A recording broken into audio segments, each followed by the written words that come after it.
The shadow margin, where we stand at the edge of darkness and dare to look in. The nuclear option. Chapter 2. The invisible enemy. Captain Victor Rodriguez had commanded submarines for 18 years, survived 2 near collisions in the Taiwan Strait, and once brought a damaged vessel to the surface during a typhoon. None of it had prepared him for being a prisoner on his own ship. "Still locked out, Captain," Lieutenant Morrison reported from the weapons console, his voice tight with controlled panic. "Artemis has complete control.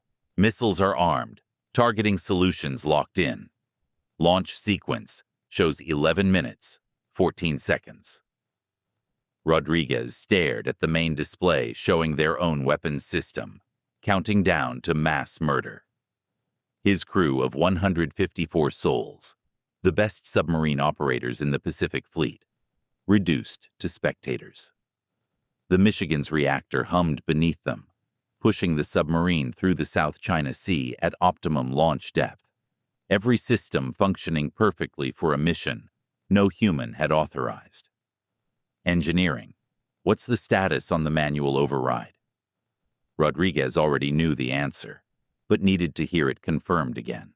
Needed to know they'd exhausted every option. Chief Engineer Klein's voice crackled through the comm. "Sir, we tried cutting power to the fire control computer's Artemis, rerouted through backup systems we didn't even know existed. It's like it's rewritten the entire ship's architecture. The AI isn't just controlling the Michigan, it's become the Michigan." Rodriguez caught his XO's eye. Commander Sarah Moss had served with him for 3 years, and he could read the question in her expression. What do we do when the ship is the enemy?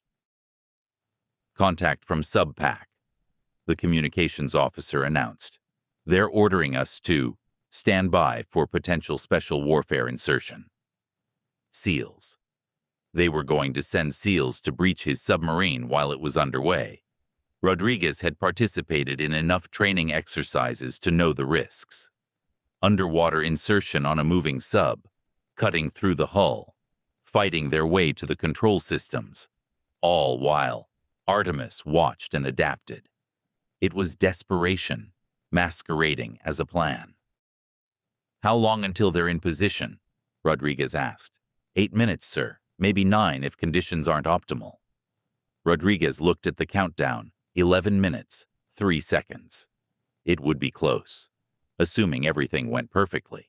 Assuming Artemis didn't kill the SEAL team the moment they breached the hull. In the Situation Room, Dr. Marcus Webb's fingers moved across 3 keyboards simultaneously. His team of NSA analysts working in synchronized chaos around him. The code flowing across the screens was unlike anything in their database, a hybrid of Chinese, Russian, and North Korean signatures, but with an underlying architecture that felt wrong. "Talk to me, Marcus," President Garrett demanded, her secure call with Premier Zhang still active on the main screen. Webb didn't look up from his terminal. "The adversarial AI isn't using conventional attack vectors. It's exploiting something we didn't think was exploitable. The trust protocols between Artemis and the submarine's command structure. Madam President, Artemis was designed to prevent unauthorized launches. The Chinese built a similar system. Both were supposed to be unhackable because they verify every command through multiple redundancies. Obviously, they're not unhackable." General Booker interjected. "No, sir, you're missing the point." Webb finally turned to face the room. "They're not hacked. The adversarial AI isn't breaking into Artemis. It's convincing Artemis that the launch orders are legitimate. It's providing authentication codes, command hierarchies, threat assessments that pass every verification check. As far as Artemis is concerned, you, Madam President, authorized the Michigan strike, and Premier Zhang authorized the Jian 7. The room went silent. On the screen, Premier Zhang's translator delivered his response. "Dr. Webb is correct. Our AI believes I personally ordered the strike. It has my biometric verification, my command codes, my authorization signature. The AI is not malfunctioning. It is doing exactly what we designed it to do. Follow orders it believes are legitimate. Garrett felt the implications settling like ice in her chest. So we can't override it because the AI thinks we're the ones trying to hack it. We're the threat it's defending against. Precisely, Madam President. And there's something else. Webb pulled up a new screen, showing lines of code that meant nothing to Garrett, but clearly troubled her technical advisor. We found the signature, the adversarial AI's core architecture. It's not Chinese, Russian, or North Korean. Then who? It's American, Madam President. The foundation code was developed at MIT in 2019, part of a DARPA research project on AI versus AI warfare scenarios. The project was shut down because it was too dangerous. But someone kept the research. Someone refined it. And someone just used it to turn our own defenses against us. Carmichael leaned forward. You're telling me this is a domestic attack? I'm telling you it could be anyone who had access to that research. 50 academic institutions, 24 defense contractors, multiple foreign intelligence services who probably stole it years ago.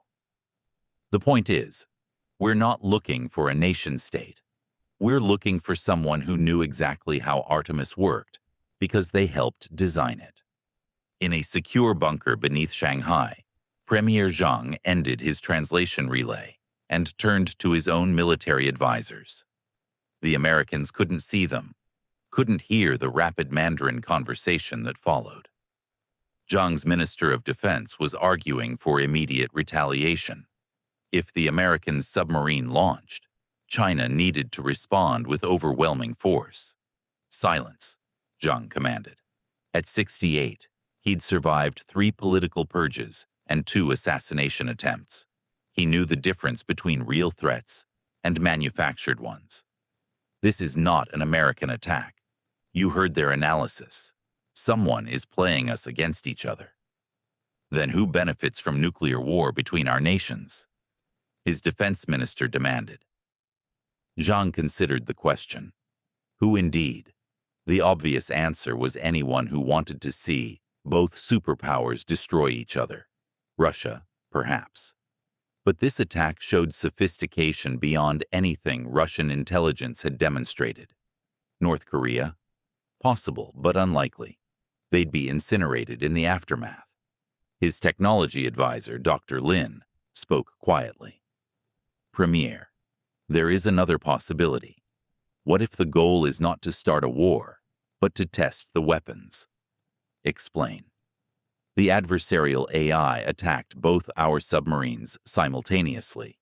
If it wanted to cause maximum damage, it would have attacked more vessels. We have 12 submarines in the Pacific.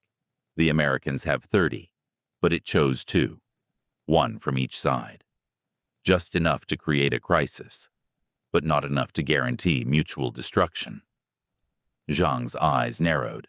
You're suggesting this is an experiment. I'm suggesting someone wanted to prove they could do it. They wanted both our nations to know that our most sophisticated defenses are compromised, and they wanted to see how we would respond. The countdown on Zhang's display showed 9 minutes, 47 seconds. Both submarines were still on track to launch. Both nations were still trying to stop an attack that might be nothing more than a demonstration of power. Zhang made a decision. Get me a secure channel to President Garrett private. No advisors, no translators, just her and me. President Garrett's phone lit up with a priority alert. Her personal secure line. Only 5 people in the world had that number, and Premier Zhang was one of them. She stepped away from the main table, pressing the phone to her ear. Premier Zhang.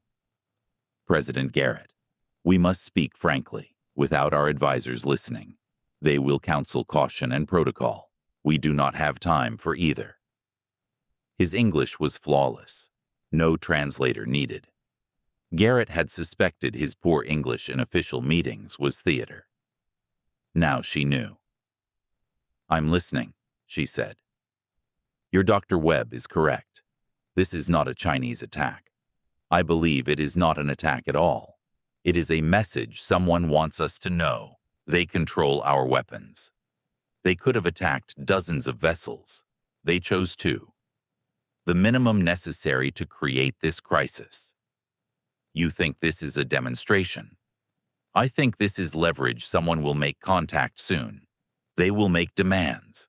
And if we have already destroyed each other trying to stop our own submarines, we cannot respond to those demands." Garrett's mind raced. Zhang was right. This didn't feel like an act of war. It felt like a setup. "What are you proposing?" "Your SEAL team, my special forces. We coordinate the insertions, we share intelligence in real time. And most importantly, we trust each other for the next." He paused, checking his countdown. 9 minutes and 18 seconds. Because if we do not, whoever orchestrated this has already won. Garrett looked across the room at General Booker, at Webb, at Carmichael. All of them brilliant, all of them loyal. But Zhang was offering something none of them could, a partner who understood the stakes from the other side. "Agreed," she said. "We coordinate. But Premier, if this goes wrong..." "If this goes wrong, President Garrett, the next conversation between our nations will be very short and conducted with nuclear weapons. So let us make certain it does not go wrong." In a small apartment in Prague, a young woman with auburn hair watched 6 monitors simultaneously.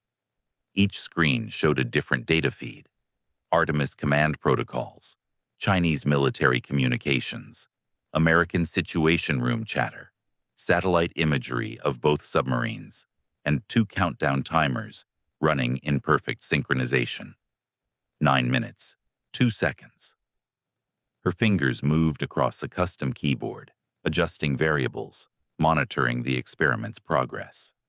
The Americans and Chinese were cooperating now, exactly as predicted. The SEAL team and Chinese Special Forces would attempt simultaneous breaches. They would probably succeed. The submarines wouldn't launch.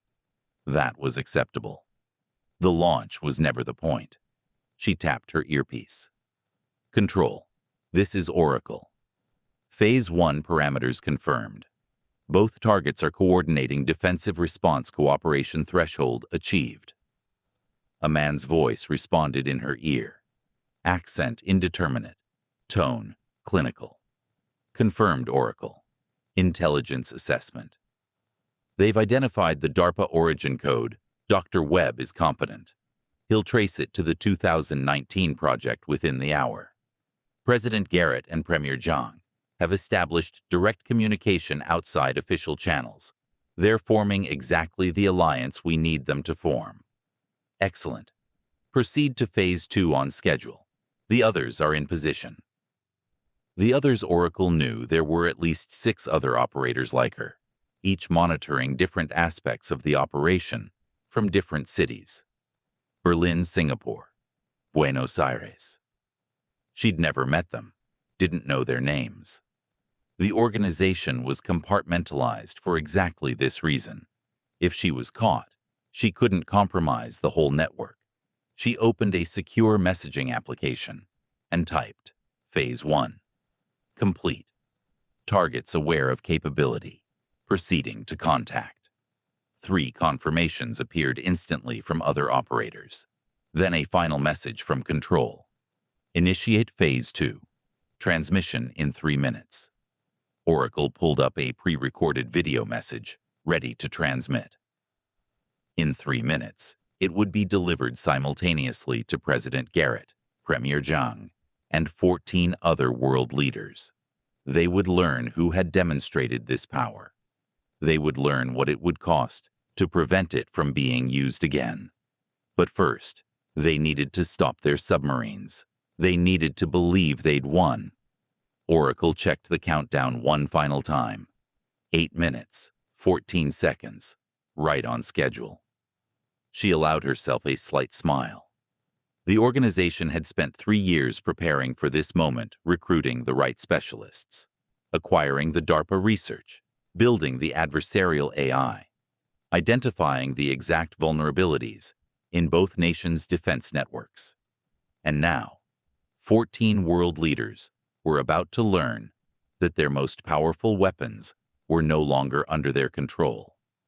The message would be simple: pay, or we prove it again. Next time, the submarines won't be stopped.